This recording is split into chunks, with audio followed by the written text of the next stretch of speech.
White house में मिलने जाते हैं ट्रम्प को, तो देश में ऐसी डेमोक्रेसी होनी चाहिए। उन्होंने यूएस को इंडिया को कंपेयर किया। देखिए, शशि थरूर जी ने आज अपने ट्विटर के माध्यम से एक क्रिप्टिक संदेश राहुल गांधी जी को दिया है कि कांग्रेस पार्टी और राहुल गांधी जो हमेशा अपने पारिवारिक इंटरेस्ट को, अपने दल के हित को देश के हित के ऊपर रखते हैं, उनको ऐसा नहीं करना चाहिए। और इसीलिए उन्होंने एक उदाहरण दिया है कि कैसे ट्रंप और ममदानी एक दूसरे के खिलाफ लड़ रहे थे, परंतु चुनाव समाप्त होने के बाद दोनों साथ में आए एक राष्ट्रीय कॉज के लिए। उसी प्रकार से वो कहते कि मैं तो प्रयास कर रहा हूँ, पर मुझे उम्मीद है कि बाकी लोग भी करेंगे। पर हमने देखा है कि कांग्रेस पार्टी हमेशा परिवार के हित को देश के हित के ऊपर रखती है। कांग्रेस चुनाव हारती है तो उसको मेच्योरली एक्सेप्ट करने के बदले जनता पर सवाल खड़े करती है, चुनाव जीतने वाले पर सवाल खड़े करती है। तो आज शशि थरूर जी ने बड़े क्रिप्टिक तरीके से कांग्रेस को और खास करके राहुल गांधी को संदेश दिया है। क्योंकि देखिए ना, थरूर जी ने अभी एल के अडवाणी जी को हैप्पी बर्थडे बोला तो कांग्रेस का फतवा जारी हो गया। अभी उन्होंने शशि थरूर जी ने प्रधानमंत्री मोदी की स्पीच की तारीफ की तो कांग्रेस का फतवा जारी हो गया। तो कांग्रेस किस प्रकार से ना डेमोक्रेसी में यकीन रखती है, ना राष्ट्र हित को परिवार हित के ऊपर रखने में यकीन रखती है। तो ये शशि थरूर जी का संदेश तो है, पर मुझे सिर्फ डर ये लग रहा है कि कहीं शशि थरूर जी के खिलाफ एक और फतवा जारी ना हो जाए कांग्रेस से। That democracy should like be US, when US president can meet his opponent, then why India can't? You see, Shashi Tharoor ji has very cryptically sent out a message to Rahul Gandhi and Congress party that look how Donald Trump and Mamdani, they fought against each other so bitterly, but after the elections they have come together for a larger cause. And similarly in India too, you may fight the elections very bitterly against each other, but once the elections are done, you should come together in a national cause. And he is trying it, but we are seeing how Congress behaves. Congress keeps parivarik interest above national interest. We have seen how Congress, when it loses the election, it doubts the democracy, doubts election commission, starts behaving like a sore loser. So this is a cryptic message given to Rahul Baba, to Congress party, that they must start behaving in mature manner. We have seen in the past when Dr. Tharoor wished LK Advani ji happy birthday, Congress issued fatwa. When Dr. Tharoor put India first in Operation Sindoor, Congress issued fatwa. So Congress party is most intolerant, most undemocratic, and does not believe in keeping national interest first. And therefore, this is a cryptic message sent to them. I just hope that after this message he has put out, he is not issued one more fatwa by Congress. Sir NCERT ने जो है वो अकबर और टीपू सुल्तान का great जो title था वो drop कर दिया है।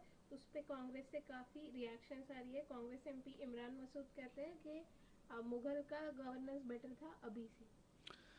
देखिए, हिंदुओं के हत्यारों और आक्रांताओं के महिमा मंडन में हमेशा कांग्रेस पार्टी लीन क्यों रहती है?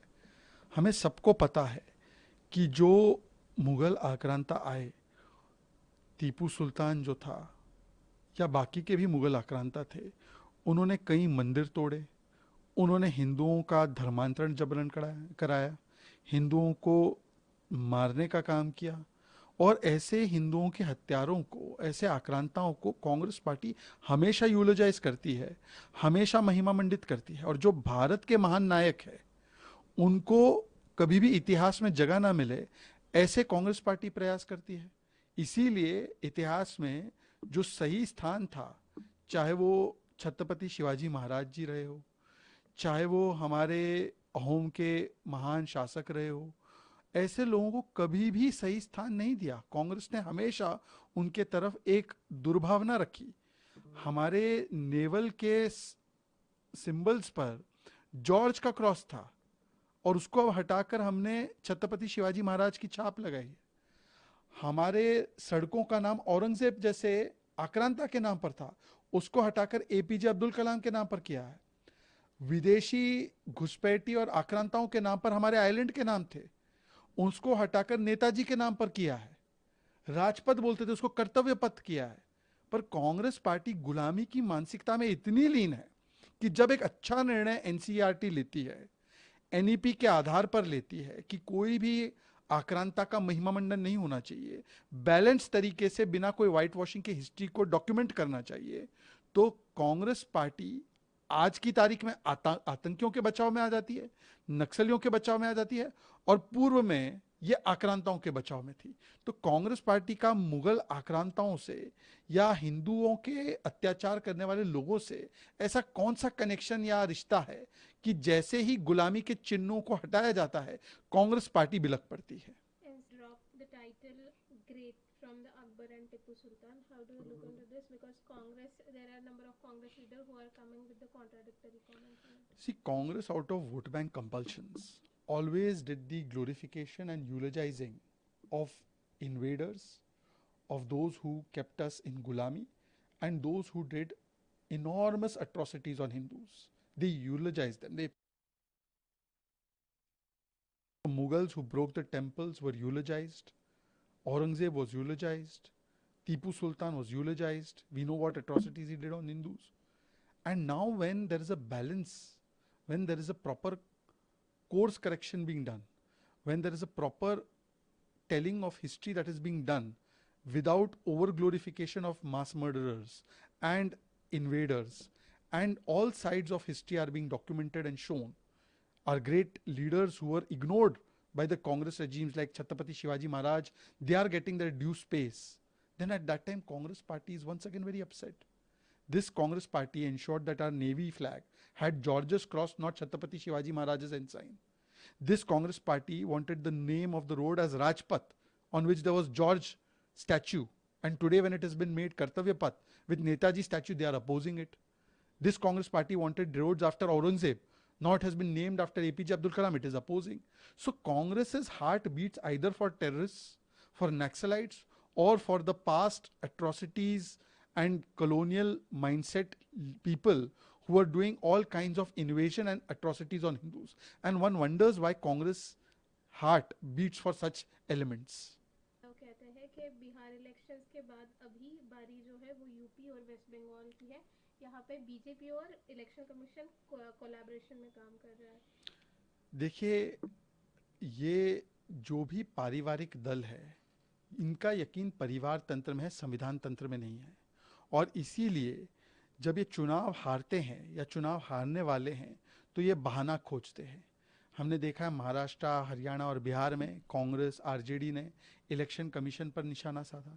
अब क्योंकि अखिलेश जी को लग रहा है कि वो भी चुनाव हारने वाले हैं, तो अभी से प्री पोल एक्सक्यूज बनाकर कभी एसआईआर को दोष देना, कभी इलेक्शन कमीशन को दोष देना।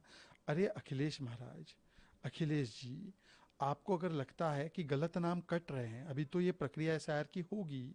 आपके बीएलए है, 1 लाख से अधिक बीएलए है, वो कहाँ हैं? उनको बोलिए ना जाके नाम जुड़वा दे जिनके नाम गलत कटेंगे, अगर कटेंगे तो। आपके पास इतनी इंफॉर्मेशन है तो आप करवाइए ना, और अगर वहां पे सुनवाई ना हो तो आप सुप्रीम कोर्ट तक जाइए। बिहार में भी ये कहते थे 2 करोड़ नाम कटेंगे, सब जो लोग हैं उनके नाम कट जाएंगे। एक शिकायत सुप्रीम कोर्ट के सामने नहीं रखी इनके बीएलए ने, और बिहार के एसआईआर पर कोर्ट ने कोई रोक नहीं रखी। और यही समाजवादी पार्टी और इनकी जो जमात जो एसआईआर का विरोध बंगाल और बिहार और उत्तर प्रदेश में करती है, महाराष्ट्र में बोलती है कि तुरंत एसआईआर करवा दो। 2014 से पहले एसआईआर होते थे तब वो खुश होते थे। तो समाजवादी पार्टी का क्या स्टैंड है? समाजवादी पार्टी एसआईआर के पक्ष में है या एसआईआर के खिलाफ है? उनको कांग्रेस के पदचिन्हों पर नहीं चलना चाहिए।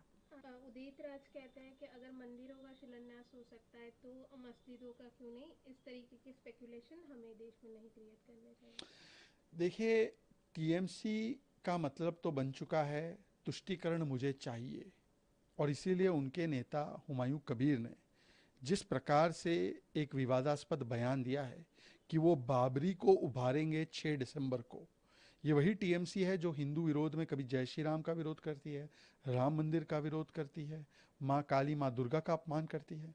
और कांग्रेस पार्टी भी जो है वो उनके साथ इस तुष्टीकरण की जो कंपटीशन है उसमें पीछे नहीं रहना चाहती। इसीलिए हुमायूं कबीर का टीएमसी का बयान इस प्रकार का आता है तो कांग्रेस पार्टी जो तुष्टीकरण की सबसे बड़ी चैंपियन, सबसे बड़ा भाईजान है, वो इसका समर्थन कर देते हैं और कहते हैं कि हाँ बिल्कुल सही है।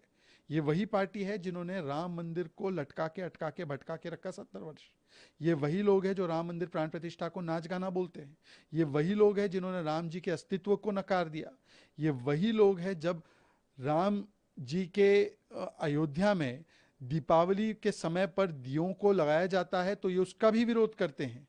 तो कांग्रेस पार्टी जो एक राम विरोधी पार्टी है, जो एक हिंदू विरोध स्वर में हमेशा बोलती है, सनातन समाप्त से लेकर हिंदू टेरर की बात करती है, आज वो तुष्टीकरण की पॉलिटिक्स में टीएमसी से आगे निकल जाए, इसलिए टीएमसी की भी इस बात का समर्थन कर रही है।